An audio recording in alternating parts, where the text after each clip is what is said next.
All right, so we're in John Day, Oregon. Driving by, we see this cool Crouching Tiger, Hidden Dragon sign for the Kam WA Chung Museum.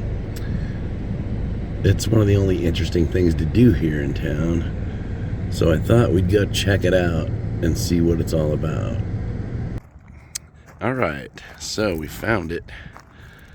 As far as I can tell, this is the largest collection of authentic Chinese documents. They even have a few old artifacts, I guess, from back in the late 1800s. It's the largest collection they have in the Northwest, allegedly. So we're gonna go check it out. It's through Oregon State Parks, so hopefully it won't be an arm and a leg to go in and see. We'll find out. If you're really interested, it looks like they offer free tours of the historic building. So maybe we'll see. Well, this is definitely something of interest. If you decide to come to John Day, some of your options. Maybe tomorrow we'll go check out the Ranch and Rodeo Museum. It's right across the street from the hotel. So it looks like we discovered why they were here. Gold Mountain. The thing that drives everything, money.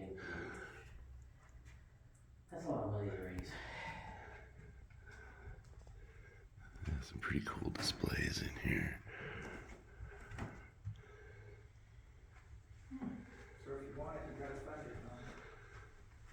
Chinatown. These pictures are definitely original.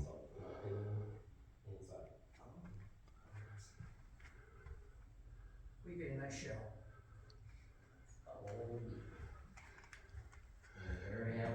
Definitely a way to pass the time before the era of TV.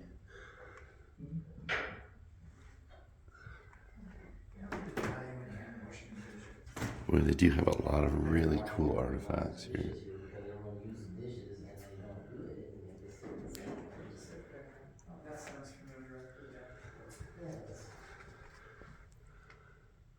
That's a pretty snazzy outfit.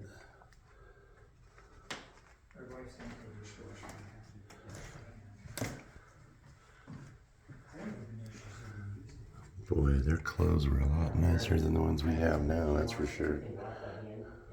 A lot better made. Whoa, I think we have a barefoot, looks like.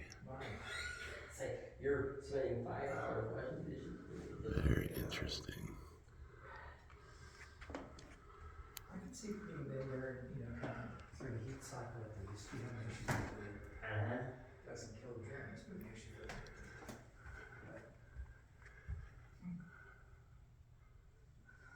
Some delicious grub.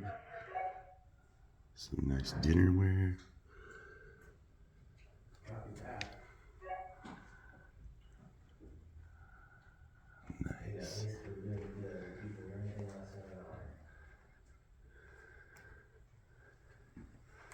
Well, I would say if you're ever in John Day, Oregon, and you're into history or Chinese history, definitely come check this place out.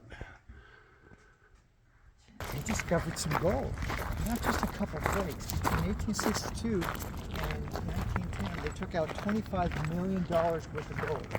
And that's when gold was $30 an ounce. I can't figure out all the zeros now, so I don't know. But it was quite a wealthy claim. So guess what? They didn't leave.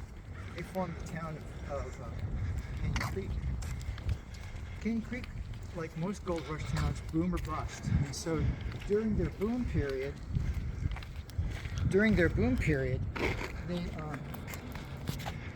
they claimed a population larger than the city of Portland. I have not independently verified that. They did become the county seat. Also, I need to independently verify another claim that it almost became the state capital in the 1960s. Apparently lost by one vote. Now, we all hear about the Greater Oregon movement.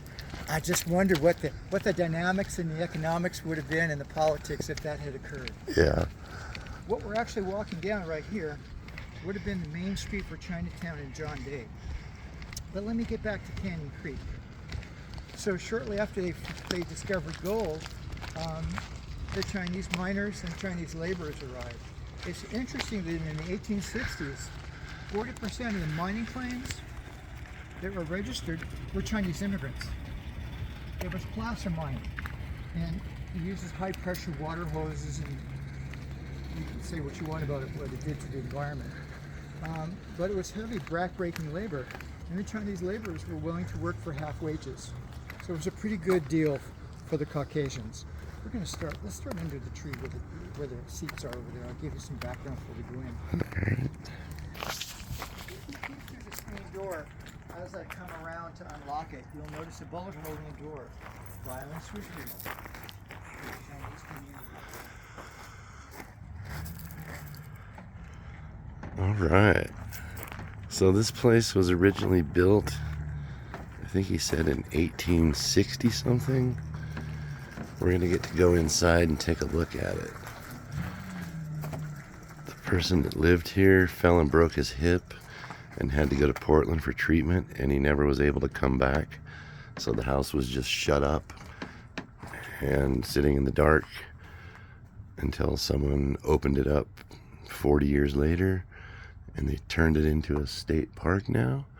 So everything you see inside is just how he left it. And all the way through.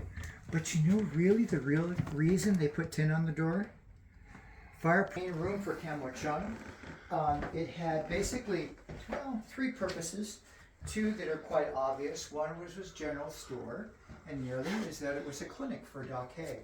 I want to start with Doc Hay first. He was a pulsologist and a herbologist, and he could read 27 different pulses across your wrist.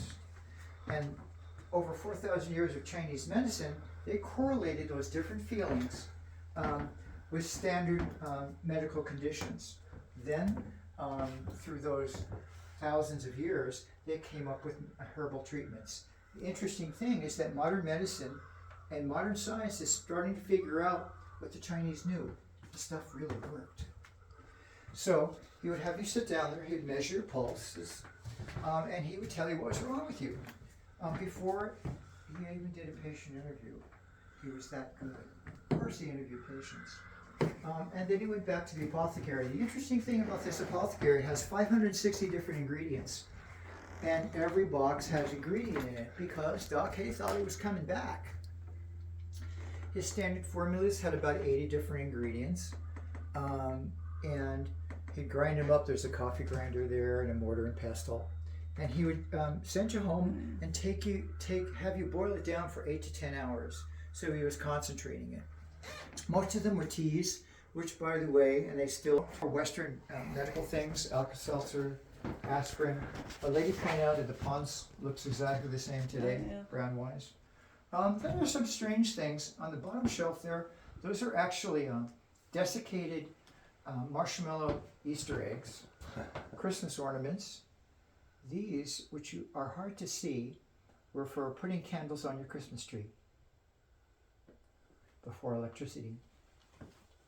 So while he was running the general store and the Chinese were in the community, he helped them find work because of his excellent command of the English language. He helped them with legal matters, particularly in dealing with immigration.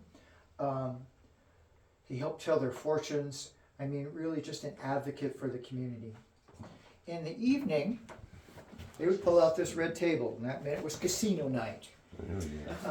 Poker, fan-tan, that sort of thing. Smoke cigars, drink alcohol, gamble. After 1910, when there weren't many Chinese coming to town, the Caucasians came in the evening, smoked cigars, drank alcohol, and gambled. So it was a very, very busy place. Yeah, a lot of things were happening. Any questions before we move to the next room, folks? I don't think so. Okay. While we're moving into the next room and watch the doorway, you notice the walls are very dark. That is not original. In fact, the darkness, and particularly for some of the altar items that seem dark and faded, That's because of constant tobacco smoke, kerosene lanterns, incense burning, and it's just discoloration. In fact, if you come over to the desk over here, the archivist has cleaned off, see that black frame picture? Cleaned off the upper left-hand corner just to emphasize how much there was. So this area, this whole room, I like to call the Kam WA Chung bed and breakfast. You know why? Because when Chinese immigrants came into town, remember they probably had nothing, maybe a couple dollars in their pocket. And this was the only active kitchen in Chinatown. Long On and Doc Hay would make food for them. Check out that big industrial block. Oh, yeah. And we believe, that's the original gun port. We believe that the Chinese immigrants came to that window to get food. Takeout. Because, yeah, you know, not to be trite, but I think it was the original Chinese takeout. Yeah. Because it was too busy in that main area. That's awesome. Not only that, you could sleep on the bunks. They put you on the bunks for 5 cents a night. Let me kind of explain that though. What a deal. 4 people per bunk, Oh, wow. 16 people total, and one of them was the entrepreneur Long On. Because his bedroom, which is over here, wasn't added until after 1914. Wow. You're looking at something. Isn't it amazing that the labels haven't changed, like the Del Del Monte Monte. and the Hunts? Yeah, even 7-Up. 7-Up. Over there, there's Sunny Jim peanut butter, which I wouldn't eat right now. Check out on the sideboard, the Wheaties box. Wheaties, That's that's cool. original. It's never been opened. Oh. Yeah, it's interesting how some of the brands have kept the original labeling. So things from Hong Kong or from China. So he really was involved in a lot of different things. And one of the things he did was take advantage of people that were bunking here. So prior to 1910, mainly Chinese. After 1910, Doc Hay would bring patients here. You know, he had patients that would come to him from as far away as South Dakota and Texas and would stay here to be treated. Long On took advantage of that. He put his own clothing catalog pages on the walls. By the way, that's oil from bodies. What's interesting though is he even put it on the underside of the bunks, and it didn't matter which direction you slept, you could read it, so you know what to buy in the morning. I think that was the original subliminal persuasion. Razor strap. One of the disconcerting things, remember they couldn't own guns? Somehow, somebody traded that gun belt or bartered it for something. Now, a gentleman came in the other day and said, oh yeah, you know that shell, which is enormous? He said, that's big enough to take down a buffalo. But you know, we don't know how it got here. It's just one of those anomalies. So, you know, he was an entrepreneur. You know about Doc Hay's heart. I want to talk about Long On's heart because he really cared about the community. Over here on this side of the building is his desk. And right there is a picture of a bank building that still exists in Portland. I believe that's Wells Fargo Bank now. During the Great Depression, that was First National Bank. But you know, during the Depression, Long On loaned that bank sufficient money to keep it open. Wow. It was never paid back. He got a nice picture, and I read the letter in the archive from the bank president. It says, Long On, thank you so much for saving the bank. Here in Grant County, both these gentlemen and Herman Oliver, which is a prominent rancher, kept their money in the Grant County Bank, which kept it solvent. So yes, he was an entrepreneur, but he really invested in the community and the greater area of Oregon and Idaho and Washington. Pretty amazing. Yeah, we still have that. Yeah. That lighting right here above the desk, that's the original knob and tube lighting. It was installed in 1902. There's an electric bill for it. I haven't seen it yet. I just paid mine for $300. I'd like to know how much his was. Yeah. We've reduced the voltage to 12 volts for safety purposes, but electrician told me that's very, very safe. Any other questions before we move to the next room? Okay. This is the lowest one. Be careful when it comes in.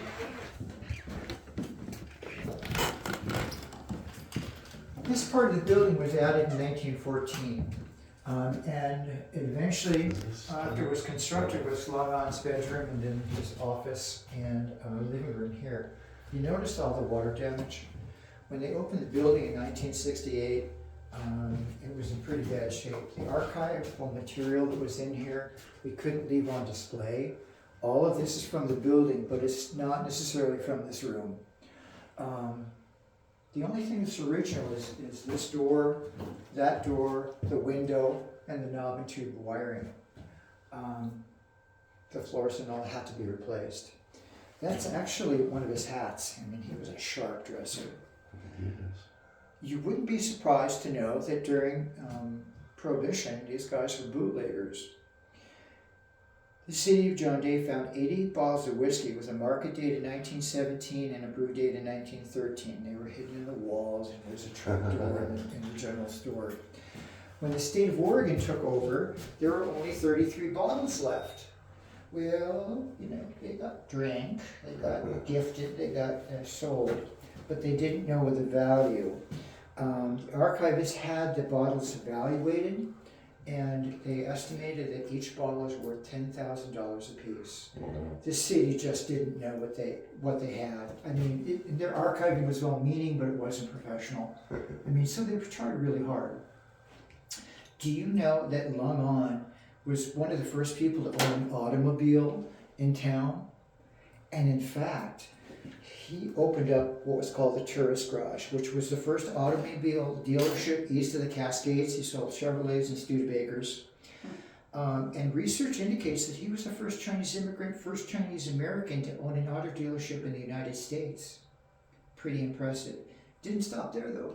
You saw cars, you could sell gasoline, so he had service stations throughout the area, and he had repair stations. Interestingly enough, and you'll see the pictures in the archive, he had 6 white employees. Very unusual, very unusual. So when Lung On died in 1940, he wanted his part of the partnership to go to family members in China. Unfortunately, they couldn't verify them because of communication at the time.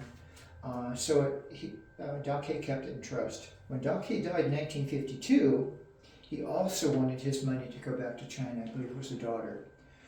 But it was a communist regime at the time. We didn't have diplomatic relations, and shockingly, it wouldn't have mattered anyway, because there was a law at the time in the state of Oregon that said estate money could not go to anyone that was not a citizen of the state of Oregon, so it wouldn't matter. Of course. 6 bank accounts were located, $93,000, about $2.5 million today. Let's follow the money, shall we? You know who got the money? State of Oregon. Yeah. Went into the Oregon Education Fund, so it did benefit the public good. The land and the building went to his relative across the street, Bob Wa. Now, Bob died in 1966, so around 1955, he really wanted to move on. And he offered the land to the city for $15,000, paid over 3 years. But he only leased in the building. And there was a clause in the contract that said upon his death, it would be turned into a museum to honor the Chinese immigrant experience. Well, they remembered the property. They kind of forgot about the other part. Yeah. Until Gordon Glass. Interesting that both of these gentlemen are buried here in town. They're the only non-Caucasians buried in the Caucasian section of the cemetery from the Gold Rush era. Interesting about Doc Hay. He died in Portland. He was brought back here for a memorial service. And what's interesting is that he received a full Masonic burial. Now, I don't know if you're familiar with the Masons, but it's a secret society. It's a white men's only club. He was invited to join in 1920. And it wasn't just a courtesy. He was involved in the organization, amazingly. He rose up to be a 32nd degree Mason, highest is 33. So he was well respected. That's pretty cool. You know, people looked the other way because these gentlemen were so involved with the community. Certainly Lung On financially was very invested in the community. Doc Hay invested in his patients. In spite of that though, you know, he was brought up for practicing medicine without a license 3 times by local physicians. All 3 times it was thrown out. The haters. Yeah, you know, I read one of the newspaper articles about it. The jury deliberated all of 10 minutes. You know, I think just enough to have a cup of coffee. Yeah. But you're not going to get rid of the only doctor you can trust in town. So these gentlemen are pretty amazing. They've done so much. They did so much in the community. What I find interesting is they were very wealthy, and yet they never left this building. I think because of the Chinese Immigration Act, because of the bigotry, even though they were accepted, they could still get tossed down off of the sidewalk into the street by someone that was a bigot. And I think it was just the safety of staying here was very important to them. So this became their home. That's real. It is. So this was, isn't it amazing? This was almost lost, except for a small twist of fate. Yeah. But, you know, we have 20,000 documents in the archive, and 8,000 of them are in historical Cantonese. About 5,000 are Doc Hayes medical records and patient formulas, and there's also many books from the medical books from the 1840s and 1850s that may not even exist today, because during the Chinese Revolution, and the Chinese government destroyed just about everything that was traditional medicine. They closed the universities, they burned the books, they imprisoned or killed the practitioners. And so what we call traditional Chinese medicine today is really just rediscovering some of these things. And so as we get more translated, we're starting to digitalize.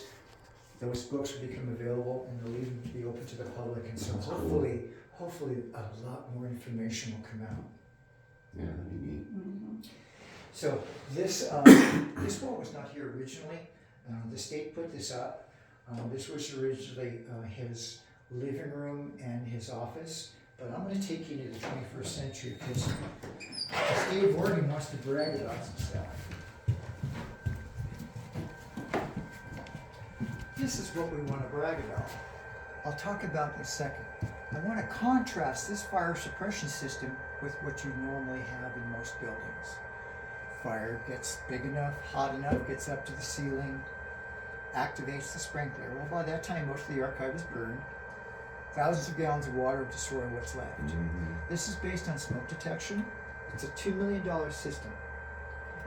Nitrogen, which does not support combustion, replaces oxygen, is forced through the lines with the water.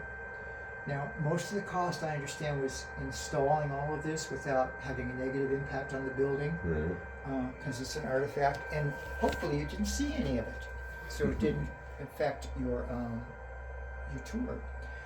It super humidifies the air, so it literally smothers the fire before it has a chance to spread. So if it were ever to happen, we have a pretty good chance of retrieving some of the archives that are on display. Now we have another building, a separate archive building as well, so there's many more artifacts. So he's been under constant video surveillance. We're going to go out this door.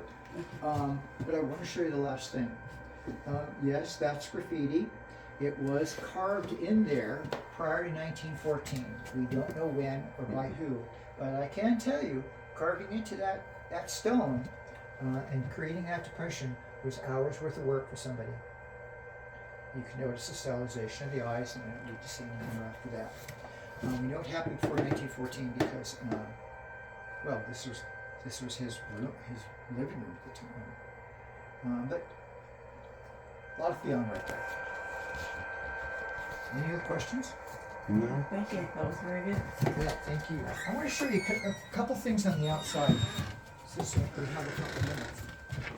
Now, this part of the building was added in 1914. This is the original building. I want you to look at, and they came from the same quarry. This is done by machine.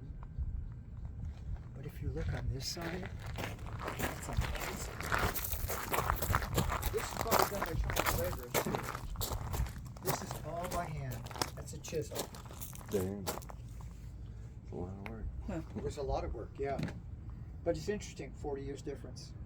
Yeah, interest in technology, changes in technology. This screened room is where the gun port was. We don't know why they used it. We just presume that they put this up here for hot nights when they were going to sit outside. We use this for our electrical equipment and all.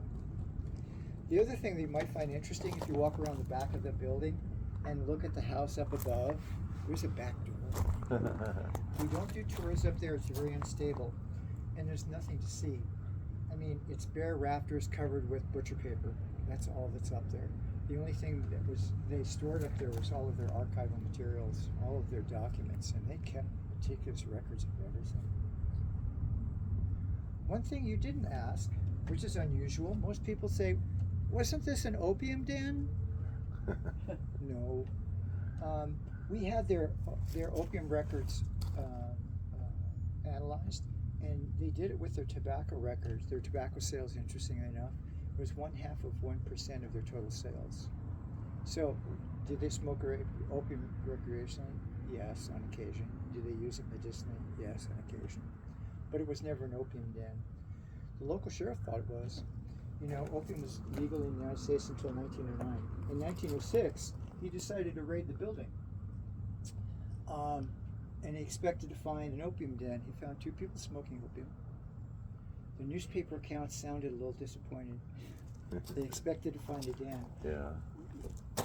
You know, you see these pictures of trainees in the opium's den in San Francisco, and they're all laying on their sides. And it gives the general impression that they're stoned, right? They're wasted. But you know, you had to lay on your side to use the opium pipe.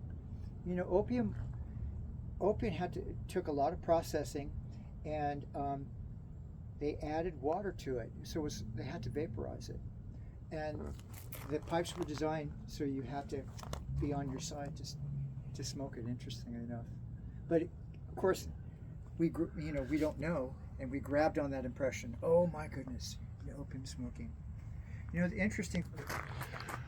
So, this building was not only a medical shop and a general store, but they also used to store a lot of the gold here that got transported in between Boise and Portland.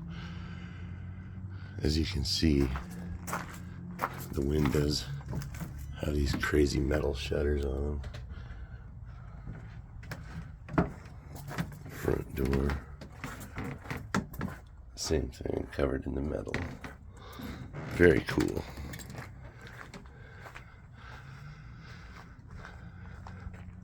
Definitely learned a lot, and it's definitely worth coming and checking out the free tour if you're interested in history or Chinese history.